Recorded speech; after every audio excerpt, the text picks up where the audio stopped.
आज की वीडियो में चलते हैं अगले क्वेश्चनों की तरफ। क्वेश्चन नंबर 6, सारणिक एक सारणिक दे रखा है, तृतीय कोटि का है, सारणिक का मान ज्ञात करना है। तो सारणिक का मान ज्ञात करेंगे। देखें इसका सॉल्यूशन देखें। ठीक, इस सारणी को डेल्टा मान लिया मैंने, माना delta equal to x plus y z two y plus z x two z plus x y two. इस सारणी का मान ज्ञात करना है। ठीक है, तो इस सारणी को डेल्टा मान लिया मैंने, यानी डेल्टा का मान ज्ञात करना है। तो देखिए, सोचिए आप कि मैं यदि R1 और R2 को जोड़ दूं, R1 और R2 को जोड़ दूं, तो यहाँ जाएगा x plus Y plus Z, यहाँ भी x plus Y plus Z, यहाँ भी x plus Y plus Z, same same आ जाएंगे। तो x plus Y plus Z को मैं कॉमन ले लूंगा। कॉमन लेके यहाँ बचेगा 1 1 1। देखिए, ऐसा पहले भी प्रश्न कराया है मैंने इससे पहले। देखिए यहाँ कि संक्रिया लगा रहा हूं मैं R1 पे, R1 पे क्या लगा रहे हैं, R1 प्लस R2, इन दोनों पंक्तियों को जोड़ रहा हूं लगाने पर। ऐसा करने से क्या होगा, डेल्टा इक्वल टू आएगा, यहां आ जाएगा x plus Y plus z, यहां भी x plus Y plus Z, same same. देखिए यहाँ भी और यहाँ भी ये आएगा x plus Y plus z. क्या आएगा, R2 और R3 को जोड़ा तो लिखेंगे z x y y two two और टू। अब यहाँ R1 में से मैं क्या कर रहा हूं, R1 में से x plus Y plus Z को कॉमन ले रहा हूं। R1 में से x plus Y plus Z को कॉमन लिया है, ये कॉमन बाहर निकाल दिया है मैंने। तो यहाँ बचेगा 1 1 1, यहाँ जो का त्यों आएगा z x y two two two. अब क्या कर रहा हूं मैं, R3 में से 2 कॉमन आ रहा है, R3 में से तो 2 को कॉमन ले लेंगे, यानी डेल्टा इक्वल टू 2 को बाहर निकाल दिया मैंने, x plus Y plus Z, यहाँ 1 1 1, यहाँ जेड एक्स वाई, यहाँ आएगा 2 को कॉमन ले लिया है मैंने R3 में से, 1 1 1। अब यहाँ देखें कि इस सारणी की पहली पंक्ति और तीसरी पंक्ति समान है, R1 बराबर R3, दोनों पंक्ति समान है। अब यहाँ देखिए, अपन जानते हैं कि किसी सारणी के गुणधर्म ये कहते हैं कि यदि किसी सारणी की किसी एक पंक्ति या एक स्तंभ के सभी, या फिर सॉरी, किसी सारणी की 2 पंक्तियां या 2 स्तंभ समान हो तो सारणी का मान 0 होता है। यहाँ देखिए R1 और R3 दोनों सेम है, यदि किसी सारणी की कोई भी 2 पंक्तियां या 2 स्तंभ समान हो तो सारणी का मान 0 होता है। यहाँ 2 पंक्तियां समान है तो सारणी का मान 0 आ जाएगा, यानी ये आएगा, इधर लिख देता हूं, delta equal to 2 into x plus Y plus z, इसको लिख दिया है इंटू, इस सारणी का मान 0 हो जाएगा। क्यों 0 हो रहा है, रीजन लिखा है, R1 बराबर R3, इसकी 2 पंक्तियां समान है, और जब 2 पंक्ति समान होती है सारणी का मान 0 होता है। तो इंटू 0 का गुणा इसमें होगा 2 into x plus Y plus z में, तो ये 0 आएगा, बराबर 0। ठीक, आंसर, तो इस सारणी का मान 0 आ जाएगा। ठीक, देखिए अगला क्वेश्चन,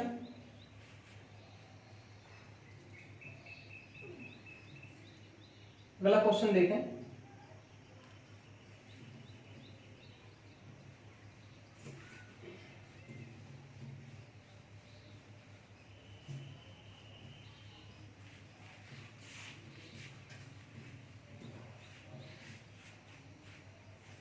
अगला क्वेश्चन देखिए, निम्न समीकरण को हल कीजिए।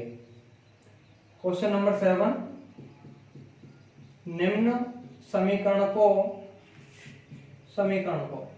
हल कीजिए, हल कीजिए। एक समीकरण दिया हुआ है, तो लिख देता हूं मैं, 1 2 3 4 x 5 4x 6 है, यहाँ 7 8 9, और ये सारणी बराबर दिया हुआ है हमें 0 के। देखिए ये समीकरण दिया हुआ है, समीकरण क्या दे रखा है कि सारणी का मान 0 है। इस समीकरण को हल करना है। समीकरण को हल करने का मतलब होता है कि समीकरण में जो चर राशि है उस चर राशि का मान ज्ञात करना। इस समीकरण में यहाँ x लिखा हुआ है, ये x है, यहाँ इस x का मान ज्ञात करना है। तो x का मान ज्ञात करने के लिए देखें या तो इसका आप प्रसरण कर दीजिए, प्रसरण नहीं तो प्रॉपर्टी सेल कर सकते हैं। मैं इसको प्रॉपर्टी सेल करके बताऊंगा। प्रॉपर्टी सेल देखिए, मैं 2 शून्य ला के इसका प्रसरण करूंगा। आप चाहें तो यहाँ इस सवाल में आप डायरेक्ट भी प्रसरण करना चाहते हैं तो कर सकते हैं, अन्यथा जैसे मैं करवा रहा हूँ वैसे यदि करें तो ज्यादा बेटर है। देखिए मैं यहाँ 2 शून्य ला के प्रसरण करूंगा। अब 2 शून्य कहाँ लाऊंगा, ये देखें, एक तो मैं यहाँ लाऊंगा शून्य, एक यहाँ लाऊंगा, 2 शून्य ला के इसका प्रसरण कर देंगे, आसान रहेगा। देखिए यहाँ शून्य लाने के लिए क्या करना पड़ेगा कि संक्रिया लगानी पड़ेगी C2 पे। क्या लगाएंगे, यहाँ 2 है, इसका संगत अवयव है यहाँ 1, ये 1 है, तो यहाँ 0 तभी आएगा जब यहाँ 2। तो C1 को मैं 2 से मल्टीप्लाई करूंगा और C2 में से घटा दूंगा, यानी C2 माइनस 2C1, यानी C1 को 2 से मल्टीप्लाई करके C2 में से घटा देंगे, यहाँ 0 आ जाएगा। यहाँ भी 0 लाना है, तथा दूसरी संक्रिया भी साथ में लगा रहा हूँ C3 पे।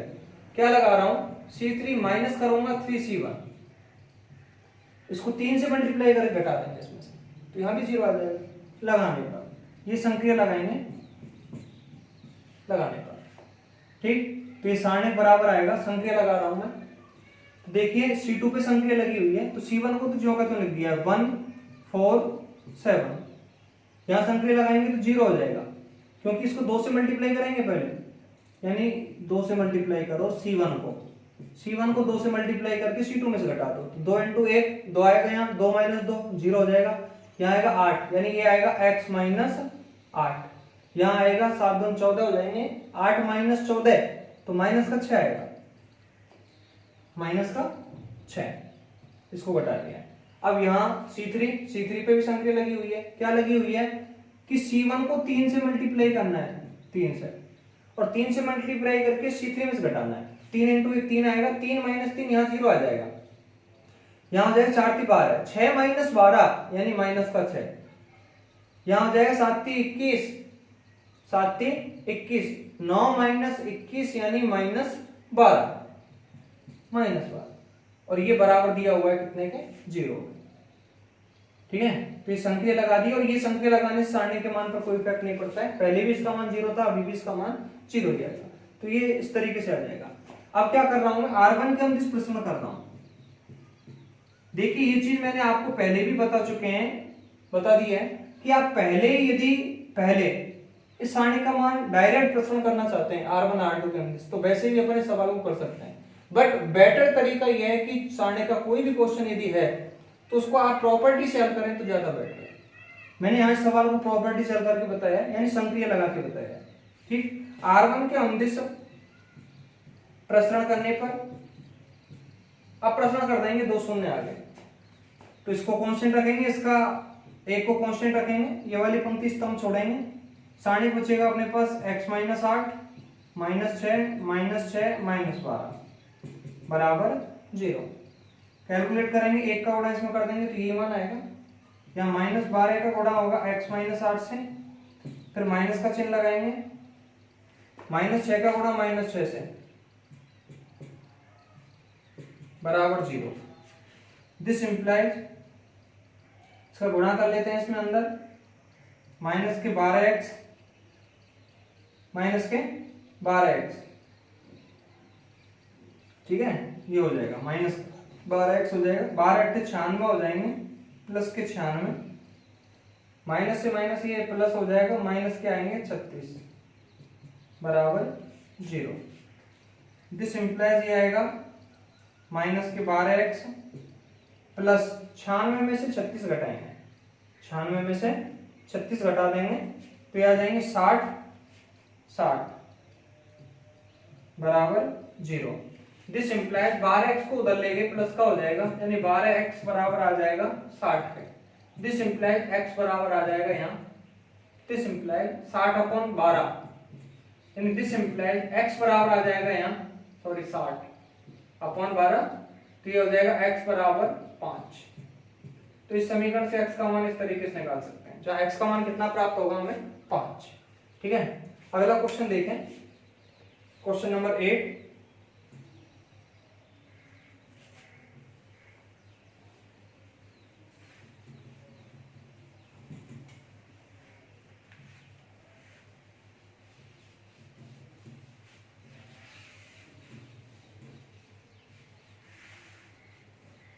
क्वेश्चन नंबर 8 देखें। क्वेश्चन नंबर 8 दिया हुआ है सारणिक इस सारणी का मान ज्ञात करना है। सारणी दे रखा है 1 3 9 1 3 9, पहला स्तंभ है इसका 1 3 9, ठीक। दूसरा स्तंभ दे रखा है 3 9 1 3 9 1 और तीसरा स्तंभ दे रखा है 9 1 3 9 1 3, ठीक है। का मान ज्ञात कीजिए, का मान ज्ञात कीजिए। देखिए अभी भी इसी तरीके का सारणी हल किया है और पहले भी इसी तरीके का सारणी बता चुका हूं मैं आपको, ठीक। इस सारणी का मान ज्ञात करना है, ठीक। तो देखिए सॉल्यूशन देखें। देखिए इनकी जब आप प्रैक्टिस करेंगे तो बहुत सिंपल लगेंगे आपको। इस सारणी को डेल्टा मान लिया है मैंने, माना डेल्टा इक्वल टू 1 3 1 3 9 3 9 1 9 1 3, 2 शून्य ला के इसका प्रश्न कर लो। एक तो यहाँ ले आओ, एक यहाँ ले आओ। ऐसा ही सवाल अभी किया जस्ट मैंने, तो 2 शून्य ला के इसका प्रश्न कर सकते हैं अपन, ठीक है। तो देखिए इस तरीके की संक्रिया लगा देंगे यहाँ संक्रिया। देखिए यहाँ 1 है, यहाँ 3 है, तो इसको 3 से मल्टीप्लाई करो, यानी C2 पे संक्रिया लगाओ C2 माइनस 3C1 एंड यहाँ भी 0 लाना है, यहाँ 9 है, यहाँ 1 है, तो इसको 9 से मल्टीप्लाई करो और C3 में से घटा दो, यानी C3 पे संक्रिया लगाएंगे C3 माइनस 9C1 लगाने पर, ठीक है। तो इस तरीके से संक्रिया लगाएंगे। इस संक्रिया से सारणी के मान पर कोई इफेक्ट नहीं पड़ेगा, तो इसको देखो पहले 3 से मल्टीप्लाई कर रहे हैं। C2 पे संक्रिया लगी है, C1 को 3 से मल्टीप्लाई करो, 3 से गुणा करो, इसको पहले 3 से गुणा करो, 3 इंटू 1 3 हो जाएगा, इसमें से जाएगा, घटाएंगे C2 में से, तो C1 को तो ज्यों का त्यों लिख देता हूं एक बार। अब यहाँ 0 आ जाएगा, यहाँ तो नाम किया 9 9 माइनस 9, यहाँ भी 0 आ गया, ठीक।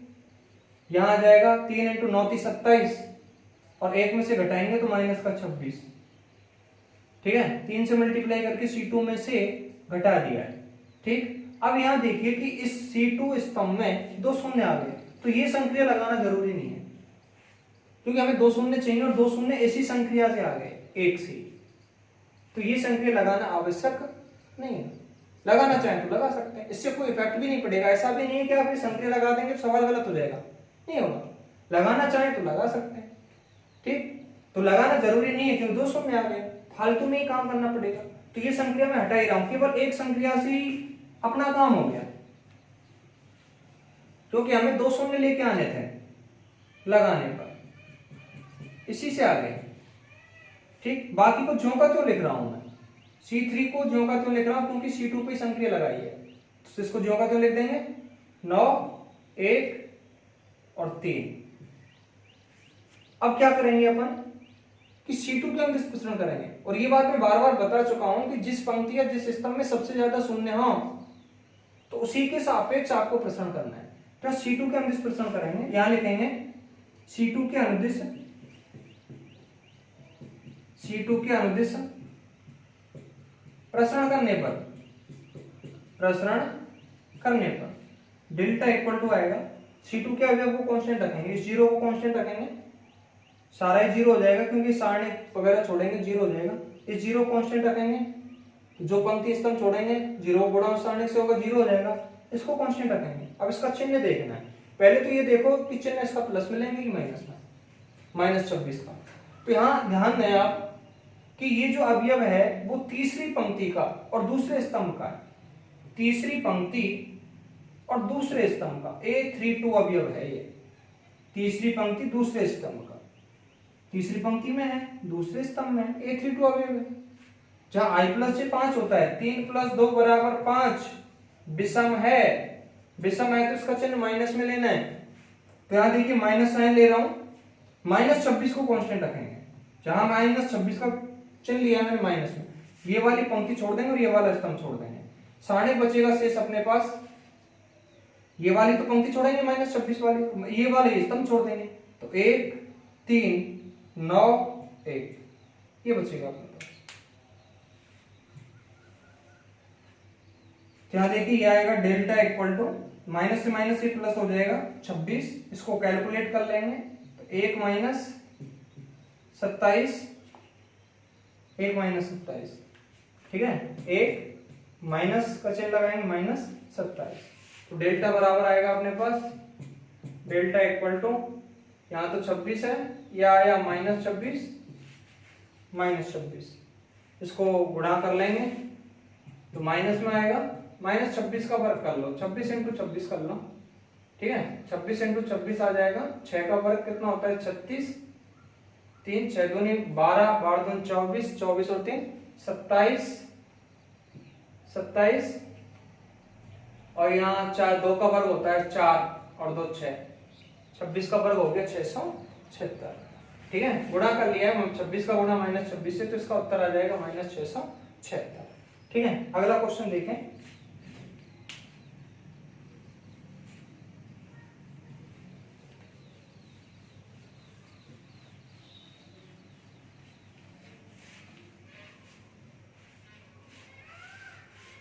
अगला क्वेश्चन देखें, एक सारणिक दे रखा है, क्वेश्चन नंबर 9, सारणिक दे रखा है, तृतीय स्तंभ का सारणिक है, 1 प्लस है ए, ठीक है, अगला दे रखा है बी, 1 प्लस बी और बी, तृतीय स्तंभ दे रखा है इसका सी 1 प्लस सी, इस सारणिक का मान ज्ञात करना है, मान ज्ञात कीजिए। देखिए सिंपल से क्वेश्चन है और इस तरीके के जो क्वेश्चन है पहले भी कराए हुए हैं। इसका सॉल्यूशन देखें, इस सारणी का मान ज्ञात करना है, इसको डेल्टा मान लिया है मैंने, डेल्टा इक्वल टू 1 प्लस है A B 1 plus B C 1 plus C, इस सारणी का मान ज्ञात करना है। तो इस सारणी का मान ज्ञात करने के लिए देखिए मैं क्या कर रहा हूं यहां कि जैसे मैं ये संक्रिया लगा दूं C1 पे कि इसके तीनों स्तंभों को जोड़ दूं, तो यहाँ क्या आएगा 1 plus A plus B plus सी, यहाँ भी यही आएगा 1 आएगा, 1 plus A plus B plus सी, यहाँ भी यही आएगा, तो सेम आएगा। फिर 1 plus A plus B plus C को कॉमन ले लेंगे तो 1 1 1 हो जाएगा और 2 शून्य लाके इसका प्रश्न कर देंगे। यहाँ देखिए संक्रिया लगा रहा हूं मैं C1 पे, संक्रिया C1 पे क्या लगा रहे हैं C1 plus C2 plus C3 लगाने पर ये संक्रिया लगाएंगे तो क्या होगा, देखिए सारणी के मान पर कोई इफेक्ट नहीं पड़ेगा, पहले भी डेल्टा था अभी भी डेल्टा ही आएगा। यहाँ आएगा 1 plus A plus B plus सी, यहाँ आएगा 1 plus A plus B plus सी, यहाँ भी ये आएगा 1 plus A plus B plus C. C1 पे संक्रिया लगाइए, क्या लगाइए कि C1 में C2 और C3 को जोड़ दिया, ठीक है, बाकी का C2 और C3 जो होगा तो लिखेंगे B 1 plus B C 1 plus C. अब क्या करेंगे अपन C1 में से 1 plus A plus B plus C को कॉमन ले लेंगे, डेल्टा इक्वल टू आएगा 1 plus A plus B plus C, इसको कॉमन लेंगे तो यहाँ आएगा 1 1 1, बाकी का जो होगा क्यों B 1 plus B C 1 plus C, ये आ जाएगा। अब 2 शून्य लाके इसका प्रश्न कर देंगे, तो 2 शून्य देखिए कहाँ आ जाएंगे, एक तो यहाँ ले आइए R1 माइनस R2 कर दीजिए और एक R2 पे लगा दो R2 माइनस R3 संक्रिया लगा देते हैं। तो यहाँ संक्रिया लगा रहा हूं मैं, संक्रिया एक तो लगा रहा हूं R1 पे, क्या लगा रहा हूं R1 माइनस R2, ऐसा करने से यहाँ 0 आ जाएगा, तथा एक R2 पे भी लगा रहा हूं, क्या लगा रहा हूं R2 माइनस R3, ऐसा करने से यहाँ 0 आ जाएगा लगाने पर। इधर देखें तो ये संक्रिया लगाएंगे, सारणी के मान पर कोई इफेक्ट नहीं पड़ेगा, पहले भी डेल्टा अभी भी डेल्टा ही आएगा, डेल्टा इक्वल टू आएगा 1 plus A plus B plus सी, ठीक है। यहाँ R1 माइनस R2, R1 पे संक्रिया लगी हुई है, R1 माइनस R2 संक्रिया लगाएंगे तो यहाँ 0 हो जाएगा, 0, इसमें से इसको घटाएंगे तो b से तो b कैंसिल हो जाएगा, -1 आएगा, -1, इसमें से इसको घटाएंगे तो यहाँ 0 आ गया। अब देखिए ऐसा ही पहली वाली पंक्ति पहले वाले क्वेश्चन में हुआ था कि एक संक्रिया से ही 2 शून्य आ गए थे, यहाँ भी मैंने यही लगाई है संक्रिया, एक संक्रिया से दो शून्य आगे, तो मैंने पहले ही बताया था कि दूसरी संक्रिया लगाना आवश्यक नहीं है। यदि यहाँ शून्य नहीं आता ये वाला तो ये संक्रिया लगा देते अपन, और यहाँ भी जीरो आ जाता, तो ये लगाने की जरूरत नहीं है क्योंकि यहाँ शून्य आ गया, एक तो यहाँ शून्य आ गया और एक यहाँ शून्य आ गया, दो शून्य आ गए। तो हमें किसी भी पंक्ति या किसी भी स्तंभ में दो शून्य ही लाने हैं, तो दूसरी संक्रिया लगाना यहाँ जरूरी नहीं है। एक संक्रिया से काम हो रहा है तो दूसरी की आवश्यकता नहीं है, ठीक है। तो लगाने पर एक ही संक्रिया लगाई है मैंने, ये वाली। R2 और R3 को जोगा तो लिखेंगे 1 प्लस बी और C, 1 V और 1 प्लस C, ठीक है। तो इसको जोगा तो लिख दिया है। अब देखिए यहां इसका R1 के अनुदिश प्रसरण करेंगे, R1 के अनुदिश प्रसरण करने पर तो डेल्टा इक्वल टू आएगा 1 plus A plus B plus C को जो का तो लिख दिया अभी मैंने, ठीक। अब यहाँ इस अवयव को कांस्टेंट रखेंगे, जहां ये देखना है कि इस अवयव का जो चिन्ह है वो प्लस में लेना है कि माइनस में।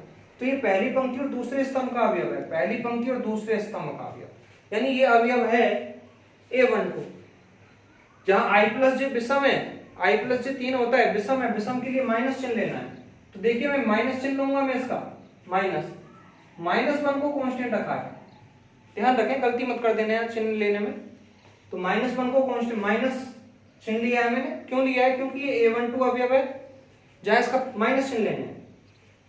-1 को कांस्टेंट रखा, ये वाली पंक्ति स्तंभ छोड़ देंगे, तो यहां आएगा 1 1 और C और 1 प्लस C, ये आएगा डेल्टा इक्वल टू माइनस का गुणा माइनस से होगा तो प्लस हो जाएगा, +1 का गुणा इससे करेंगे तो ये आएगा, यानी ये आएगा 1 plus A plus B plus सी, और इसको कैलकुलेट करेंगे तो आएगा 1 प्लस सी माइनस सी, सी से सी कैंसिल हो जाएगा, सी से सी कैंसिल हो जाएगा, 1 आएगा, 1 का गुणा इससे कर देंगे तो डेल्टा इक्वल टू आएगा अपने पास 1 plus A plus B plus सी, ठीक है। तो इस सवाल को अपन इस तरीके से हल कर सकते हैं।